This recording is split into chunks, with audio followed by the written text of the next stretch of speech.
নমস্কার।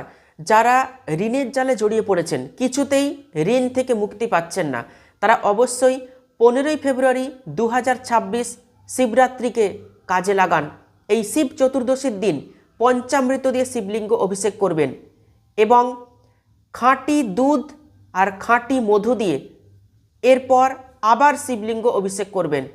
পরপর 11টি সোমবার করে যাবেন। শিবরাত্রির দিন থেকে শুরু করে পরপর 11টি সোমবার এই ক্রিয়াটি করবেন। দেখবেন ঋণের সমস্যা থেকে আপনারা বেরিয়ে আসতে পারবেন। শিবের বিশেষ কৃপা আপনারা কিন্তু পাবেন। যারা কোর্ট কেসের সমস্যায় ফেঁসে রয়েছেন, কোর্ট কেসের সমস্যায় জর্জরিত রয়েছেন, তারা কি করবেন? পঞ্চামৃত দিয়ে অবশ্যই শিবলিঙ্গ অভিষেক করবেন।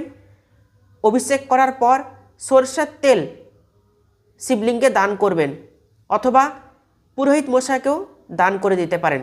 পরপর 11টি সোমবার এই কাজটি করবেন। শিবরাত্রির দিন করবেন এবং পরপর 11টি সোমবার এই কাজটি করবেন।